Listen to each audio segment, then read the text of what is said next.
ایک دوست نے اپنے ایک دوسرے دوست سے قرض لیا اور قرض لینے کے بعد جو ٹائم تھا وہ پورا ہو گیا.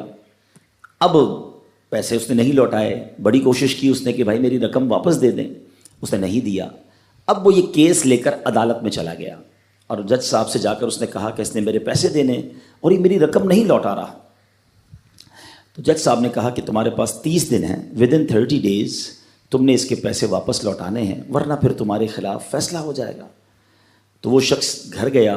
اب اس نے کیا کیا, اس نے صبح سے لے کر شام تک درود پاک پڑھنا شروع کر دیے. 1 دن 2 دن 3 دن 27 دن ہو گئے.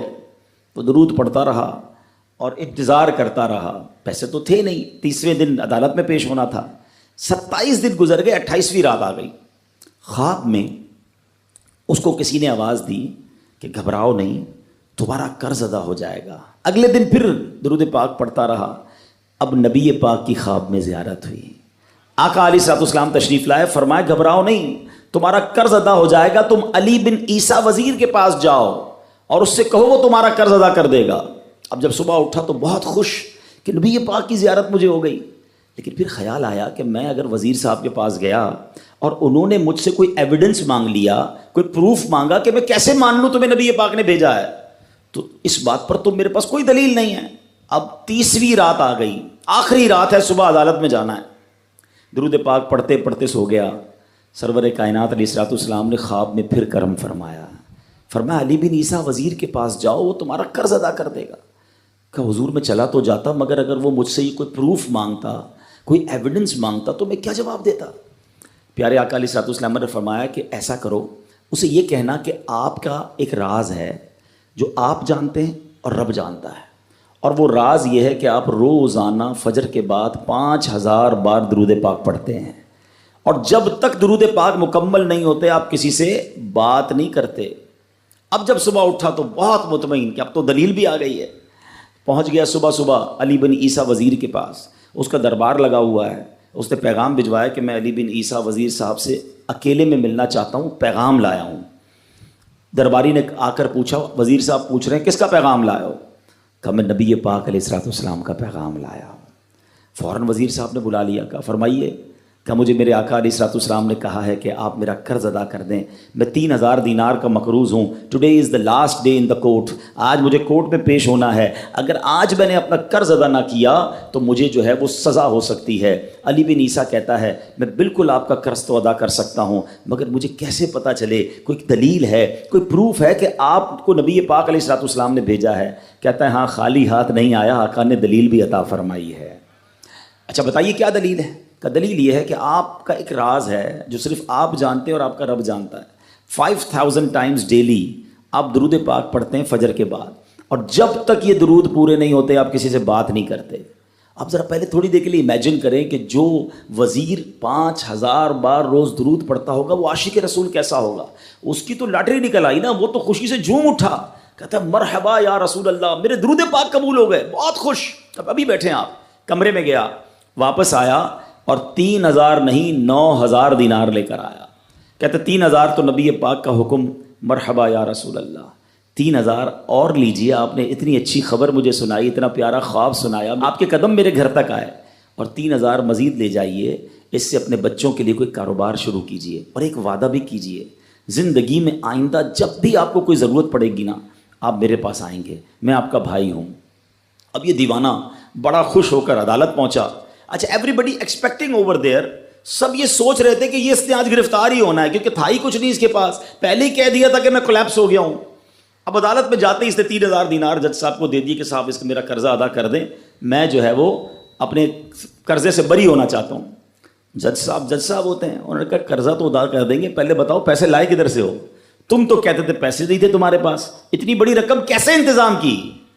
اب بھری عدالت میں گویا اس نے زبان حال سے یہ کہا کہ اتنا دیا سرکار نے مجھ کو، اتنی میری اوقات نہیں، یہ تو کرم ہے ان کا ورنہ مجھ میں تو ایسی بات نہیں۔ اب اس نے بھری عدالت میں پورا واقعہ سنایا کہ میں نے تو کچھ نہیں کیا، آقا خواب میں تشریف لائے، میں وزیر صاحب کے پاس گیا، انہوں نے یہ پیسے دیے۔ سنو اس زمانے کے جج بھی کیسے ہوتے تھے، وہ جج دوران عدالت اپنے کرسی سے اٹھ کر کمرے میں چلا گیا، تھوڑی دیر بعد جج صاحب واپس آئے اور 3000 دینار اس کے ہاتھ میں دیتے ہیں، کیا سارا ثواب علی بن عیسیٰ لے جائے گا؟ میں بھی تو آقا کا امتی ہوں، تمہارا قرضہ میں ادا کرتا ہوں۔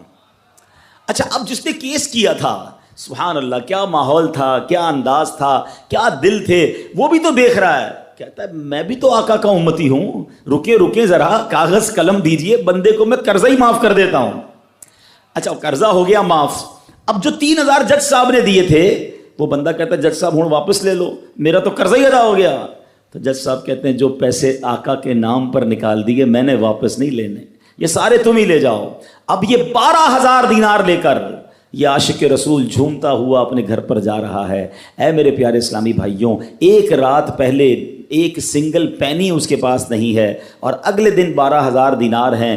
درود پاک وہ وظیفہ ہے جو دل سے پڑھا جائے تو سبحان اللہ یہ مصیبتوں کو ٹالنے والا وظیفہ ہے، یہ پریشانیوں کو دور کرنے والا وظیفہ ہے۔ اور یہ میں نہیں کہہ رہا، خود سرور کائنات علیہ الصلوۃ والسلام کی حدیث ہے جس کا مضمون ہے کہ جو پریشانیوں میں ہو، جو مصیبتوں میں ہو، اس کو چاہیے کہ مجھ پر درود پڑھے، کہ درود پریشانیوں کو لے جاتا ہے، مصیبتوں کو لے جاتا ہے۔ ایک شاعر نے کیا خوب لکھا ہے، اور واقعی حق لکھا ہے، ہر درد کی دوا ہے صلی علی محمد، ہر درد کی دوا ہے صلی علی محمد، تعویذ ہر بلا ہے صلی علی محمد۔ تو ہمیں چاہیے، خاص طور پہ ربیع الاول کا مہینہ ہے، کثرت سے درود پاک پڑھیں۔ اسلام کی تعلیم اور اشاعت کا سلسلہ شروع کیا تو مکہ مبارک میں جتنا عرصہ رہے اس وقت تک بھی مسلمان بیت المقدس کی طرف رخ کر کے عبادت کرتے تھے۔ پھر نبی پاک علیہ الصلوۃ والسلام نے مدینے کی طرف ہجرت فرمائی، اور ہجرت کے بعد مدینہ منورہ میں بھی مسلمان 16 یا 17 مہینے تک بیت المقدس کی طرف رخ کر کے نمازیں پڑھتے رہے۔ ہجرت کے 1 سال 5.5 مہینے کے بعد 15ویں رجب پیر کے دن مسجد بنی سلمہ میں نماز ظہر کے درمیان قبلے کی تبدیلی ہوئی، اور اللہ پاک نے پیارے آقا علیہ الصلوۃ والسلام کی خواہش کے مطابق مسلمانوں کا جو کعبہ ہے، قبلہ ہے، وہ کعبہ کو فرما دیا، اور اب مسلمان کعبے کی طرف رخ کر کے نماز ادا کرنے لگے۔ اس مقام پر آج بھی مسجد قبلتین قائم ہے۔ حضرت سلیمان علیہ السلام کے بعد بنی اسرائیل کے زوال کے ساتھ ہی بنی اسرائیل 2 حصوں میں منقسم ہو گئے، تقسیم ہو گئے۔ ہیکل سلیمانی کی عزت میں بھی کمی آ گئی۔ ویسے تو ہیکل سلیمانی پر کئی حملے ہوئے، مگر ایران کے بادشاہ بخت نصر نے جو فلسطین پر حملہ کیا تھا اس میں ہیکل سلیمانی کو مکمل طور پر مسمار کر دیا، اور بڑے پیمانے پر یہودیوں کا قتل عام کیا، تورات جلا دی گئی، اور اس وقت یہودی غلاموں کو دریائے فرات کے کنارے آباد کیا گیا، اور انہوں نے اس بستی کا نام تل ابیب رکھا۔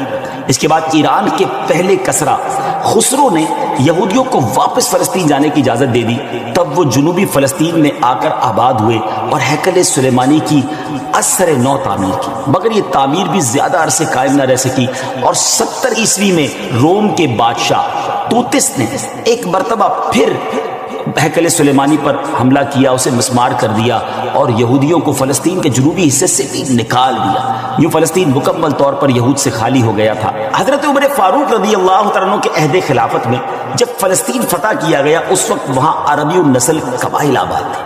اسلامی لشکر کے سپہ سالار سیدنا ابو عبیدہ بن جراح رضی اللہ تعالیٰ عنہ نے فتح یرموک کے بعد اسلامی لشکر کے ساتھ آپ دمشق آ چکے تھے۔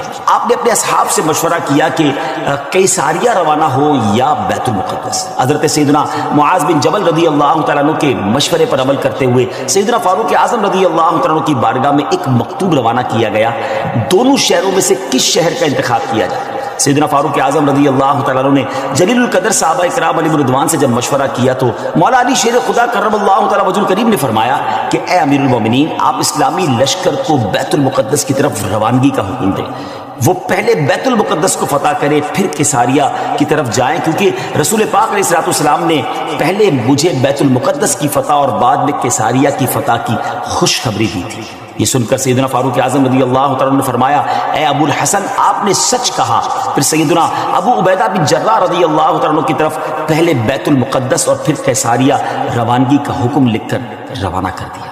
ڈیئر ویورز، ہے نا بڑی عجیب داستان، بڑی ایمان افروز داستان. سیدنا ابو عبیدہ بن جراح رضی اللہ تعالیٰ کو جیسے ہی امیر المومنین کا مکتوب ملا، آپ نے روزانہ 5000 مجاہدین لشکر بیت المقدس روانہ شروع کر دی. یعنی 5000 مجاہدین ڈیلی روانہ ہوئے. بیت المقدس کا جو قلعہ تھا، جو فورٹ تھا، وہ بڑا مضبوط تھا. رومیوں نے یرموک کا حال سن کر پوری تیاری کر رکھی تھی. اسلامی لشکر کے جاتے ہی انہوں نے قلعے کا محاصرہ کیا، اس کو سراؤنڈ کر لیا. حضرت ابو عبیدہ بن جراح رضی اللہ تعالیٰ کے حکم سے روزانہ اس فورٹ پر، اس قلعے پر حملہ کیا جاتا. 11 دن تک حملہ کرتے رہے مگر کوئی خاص پیش رفت نہ ہوئی، کوئی پروگرس نہ ہو رہی تھی. 11ویں دن خود سیدنا ابو عبیدہ بن جراح رضی اللہ تعالیٰ سیدنا خالد بن ولید رضی اللہ تعالیٰ تشریف لائے. مجاہدین نے تکبیر و تحلیل کی صدائیں بلند کی، خوب نعرے لگائے. تو رومیوں کو بھی معلوم ہو گیا کہ اسلامی لشکر کا کوئی بڑا سردار آ گیا ہے. وہ سب پریشان ہوئے، اپنے سب سے بڑے راہب قمامہ کے پاس گئے اور ساری صورتحال بیان کی. جب اسے معلوم ہوا کہ مسلمانوں کا سردار آ گیا ہے، وہ بہت پریشان ہوا اور کہنے لگا اب تمہاری ہلاکت نزدیک ہے، کیونکہ میں نے پچھلی کتابوں میں پڑھا ہے کہ ملک شام کو محمد الرسول اللہ صلی اللہ تعالی علیہ وسلم کا ایک سرخ رنگ کا صحابی فتح کرے گا. اگر یہ وہی سردار ہے تو صلح کے علاوہ اب تمہارے پاس کوئی دوسری صورت نہیں ہے. پھر وہ اسلامی لشکر کے سپہ سالار کو دیکھنے کے لیے قلعے کے دیوار پر آیا. سیدنا ابو عبیدہ بن جراح رضی اللہ تعالیٰ کو بلایا. آپ رضی اللہ تعالیٰ جب آگے گئے تو ان سے بھی وہی بات کی. حضرت ابو عبیدہ بن جراح نے کہا یا تو تم اسلام قبول کر لو یا جزیہ دے کر امان حاصل کر لو، پھر ہم سے جنگ کرنے کے لیے تیار ہو جائے. لیکن اس راہب قمامہ نے سیدنا ابو عبیدہ بن جراح رضی اللہ تعالیٰ کی بات کا کوئی جواب نہ دیا. فقط خاموشی سے وہ بس آپ کو دیکھتا رہا اور پھر واپس چلا گیا. اس نے اپنی قوم سے کہا کہ یہ وہ شخص نہیں ہے جس کے بارے میں نے کتابوں میں پڑھا ہے، لہذا تم ان سے جنگ کرتے رہو، یہ تمہارا بال بھی بیکا نہیں کر سکتے. سیدنا ابو عبیدہ بن جراح رضی اللہ تعالیٰ نے بھی وہاں سے واپس آ کر اسلامی لشکر کو جنگ کا حکم دے دیا. روزانہ اسلامی لشکر اس فورٹ پر، اس قلعے پر حملہ کرتا. رومی تیروں کی برسات کرتے، دونوں طرف سے جانی نقصان بھی ہوتا، سپاہی زخمی بھی ہوتے. لڑائی 4 ماہ تک جاری رہی. جی ہاں ویورز، 4 منتھ تک یہ لڑائی جاری رہی. اہل شہر تنگ آ گئے. وہ دوبارہ اپنے جو سردار تھا، جو ان کا لیڈر تھا قمامہ، اس کے پاس گئے، ساری صورتحال بیان کی. وہ نصرانی راہب جو تھا وہ پھر قلعے کی دیوار پر آیا اور سیدنا ابو عبیدہ بن جراح رضی اللہ تعالیٰ عنہ سے کہنے لگا کہ ہم ہر حال میں تم سے جنگ کریں گے، البتہ ہمارے شہر کو صرف ایک ہی شخص فتح کرے گا جس کے اوصاف ہماری کتابوں میں لکھے ہوئے ہیں، وہ تم نہیں ہو. سیدنا ابو عبیدہ بن جراح رضی اللہ تعالیٰ نے فرمایا کہ تمہاری کتابوں میں اس کی کیا اوصاف لکھے ہوئے ہیں؟ اس نے کہا وہ ہم تمہیں نہیں بتائیں گے، البتہ اسے دیکھ کر ہم فوراً پہچان لیں گے کہ یہ وہی شخص ہے. ہاں اگر تم اس کا نام جاننا چاہتے ہو تو ہم اس کا نام بتا سکتے ہیں. اللہ اکبر! ان کی کتابوں میں اس صحابی کا نام بھی موجود تھا. آپ رضی اللہ تعالیٰ نے فرمایا کہ ٹھیک ہے تم اس کا نام ہی بتا دو. اس نصرانی راہب نے کہا کہ جو شخص ہمارے اس شہر کو فتح کرے گا وہ محمد الرسول اللہ صلی اللہ تعالیٰ علیہ وسلم کا صحابی ہوگا، اور اس کا نام عمر بن خطاب ہے جو فاروق کے لقب سے مشہور ہوگا، اور وہ نہایت سخت گیر ہوگا، اللہ کے کاموں میں کسی ملامت کرنے والے کی ملامت کی پرواہ نہ کرے. سیدنا ابو عبیدہ بن جراح رضی اللہ تعالیٰ نے جیسے ہی یہ سنا